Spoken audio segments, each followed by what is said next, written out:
जय गुरुदेव। हमारे आज के जो सूत्र हैं वो है सूत्र नंबर 3 और 4 समाधि पद का।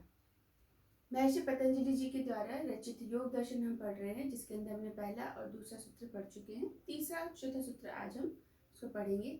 इसका अर्थ क्या है, ये क्या कहना चाह रहे हैं, क्या इसका अर्थ है, ये समझेंगे। तीसरे सूत्र के अंदर कहते हैं महर्षि पतंजलि जी, तदा द्रष्टु है स्वरूपे अवस्थानम, तदा द्रष्टु है स्वरूपे अवस्थानम। क्योंकि दूसरे सूत्र के अंदर महर्षि पतंजलि जी कहते हैं योग चित्त वृत्ति निरोध है। योग जो है वो चित्त की वृत्तियों का निरोध करता है। तो बोलते हैं जो योग की अगर आप अवस्था प्राप्त कर लेते हैं तब क्या होगा, चित्त की वृत्तियों का निरोध हो जाएगा, यानी चित्त के अंदर कोई वृत्ति नहीं रहेगी, चित्त के अंदर किसी प्रकार की कोई वृत्ति आएगी ही नहीं। ठीक है, कोई चित्त में कोई वृत्ति नहीं उत्पन्न होगी, कुछ होगा ही नहीं, उसको रोक देंगे। तो अगर जब योग की अवस्था आपने प्राप्त कर ली और आपके चित्त की वृत्तियां नहीं बनी, चित्त में कोई वृत्तियां हैं ही नहीं, तब वो अवस्था क्या होगी। तो अगले सूत्र में कहते हैं उस समय जो दृष्टा है, उस समय जो दृष्टा है उसका स्वरूप कैसा होगा। तो बोलते हैं जब चित्त के अंदर वृत्तियां ही नहीं है तो जो दृष्टा है उसका स्वरूप कैसा होगा, अपना खुद का ओरिजिनल स्वरूप जो है उसका, उसी स्वरूप के अंदर वो रहेगा। उस स्वरूप के अंदर वृत्तियां नहीं है, इस वजह से इसको हम थोड़ा और समझने का प्रयत्न करते हैं। जब चित्त के अंदर वृत्तियां रहती हैं तो चित्त का व्यवहार वृत्तियों जैसा होता है, चित्त का स्वरूप वृत्तियों जैसा होता है। लेकिन अगर चित्त की वृत्तियों का निरोध कर दिया योग के माध्यम से, हमने योग की अवस्था प्राप्त कर ली और उस योग की अवस्था यानी असंप्रज्ञात समाधि प्राप्त करने से अब हमारी स्थिति यानी साधक की स्थिति कैसे हो जाती है। तो बोलते हैं योग की उस अवस्था के अंदर, उस उच्च अवस्था में असंप्रज्ञात समाधि के अंदर अब जो साधक है उस वो जो है वो दृष्टा जो है वो अपने स्वरूप के अंदर टिका रहेगा, अपने स्वरूप के अंदर स्थापित है। वो उसके स्वरूप के अंदर किसी भी तरह की कोई अशुद्धि नहीं है, जैसा वो शुद्ध है, जैसा वो वास्तव में है, वो वैसा का वैसा ही अपने स्वरूप के अंदर स्थापित होगा। जैसे कि मैं इसको एग्जाम्पल के तौर पर समझाने का प्रयत्न करती हूँ।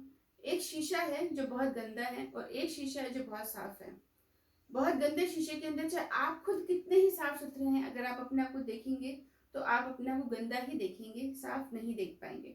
और एक साफ सुथरे शीशे के अंदर जब आप अपने आप को देखते हैं तो आपको पूर्ण रूप से अपने आप को देख पाते हैं, जैसे आप वास्तव में हैं, जैसे आपने पहन रखा है, जो रंग पहन रखा है, जो आप हैं, जैसे आप दिख रहे हैं, और वैसे के वैसे सेम टू सेम आप शीशे के सामने दिख जाएंगे।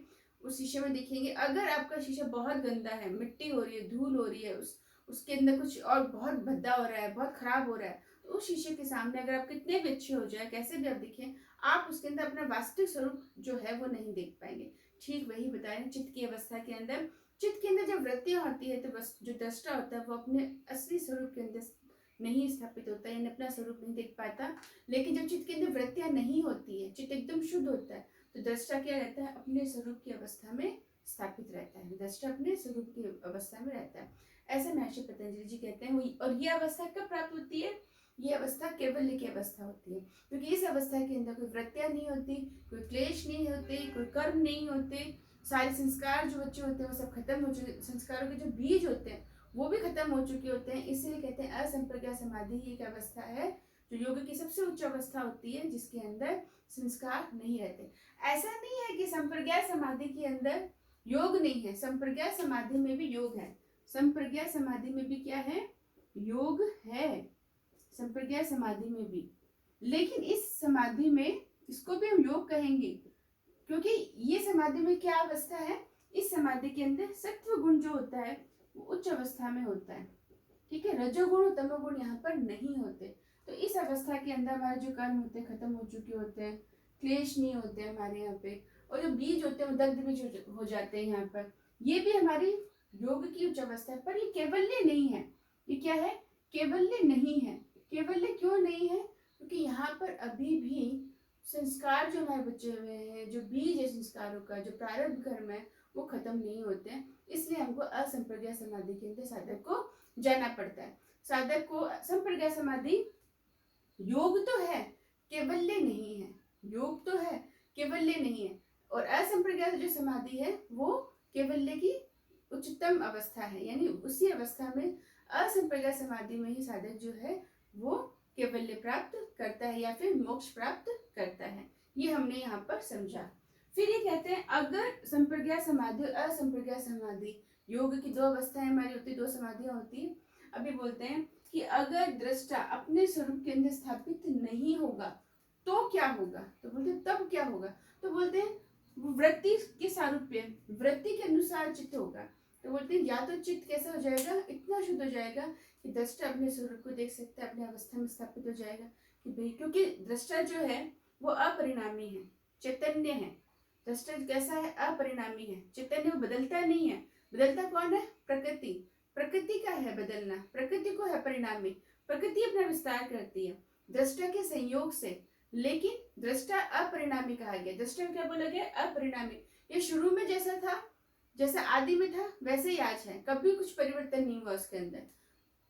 अब वो बोलते वृत्ति सारूप्य मित्र।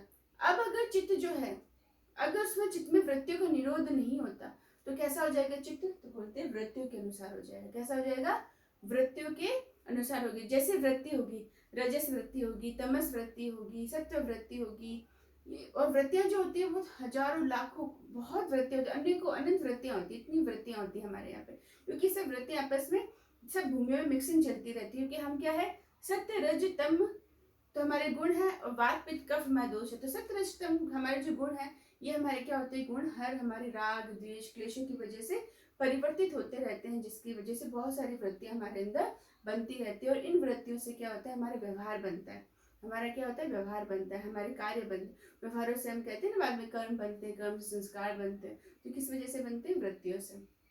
अभी बोलते हैं तो वृत्ति सारूप्य मित्र। अब आप थोड़ा सा चित्त को भी समझ लीजिए, यहाँ पे चित्त क्या होता है। चित्त क्या होता है, तो बोलते हैं चित्त जो है, चित्त जो है ये क्या है, ये त्रिगुणी है। कौन सा है, त्रिगुणी। त्रिगुणी कैसे हो गया चित्त, क्योंकि प्रकृति के साथ है, प्रकृति के साथ ही इसको लीन करना होता है।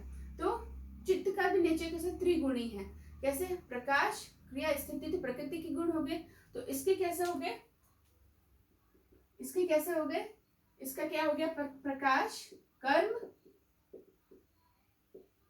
और स्थिति, सेम प्रकृति की जैसी। ठीक है, प्रकृति नहीं है, प्रकृति की जैसे। ये भी प्रकाश कर्म और स्थिति रहती है, इसकी भी, चित्त की भी। तो अब हम ये समझते हैं कि चित्त जो है वो किस तरह से बदलता रहता है, अपने वृत्तियां और अपने भूमियों के साथ में।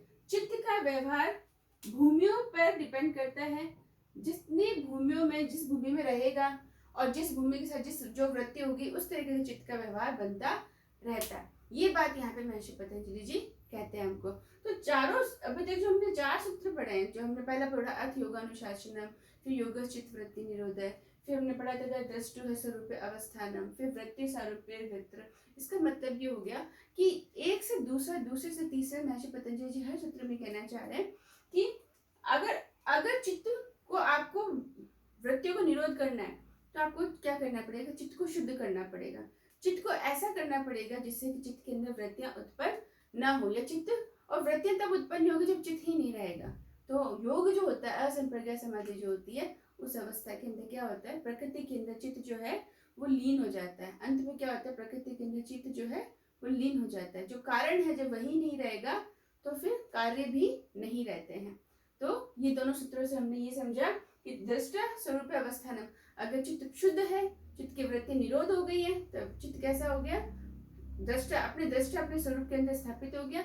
और यदि चित्त के अंदर वृत्तियां हैं, ठीक है, तो चित्त कैसा व्यवहार करेगा, वृत्तियों के अनुसार व्यवहार करेगा। अगर वृत्तियों का निरोध नहीं होता तो वृत्तियों के अनुसार व्यवहार करेगा, और अगर वृत्तियों का निरोध हो जाता है तो दृष्टा अपने स्वरूप के अंदर स्थापित हो जाता है। इतनी ही यहाँ पर बात बताई गई है। अगर आपको ये बात समझ में आई तो आपको कुछ क्वेश्चंस हो तो आप कमेंट बॉक्स में जाके कमेंट्स जाके पूछ सकते हैं, मैं प्रश्न का उत्तर दे दूंगी। जय गुरुदेव।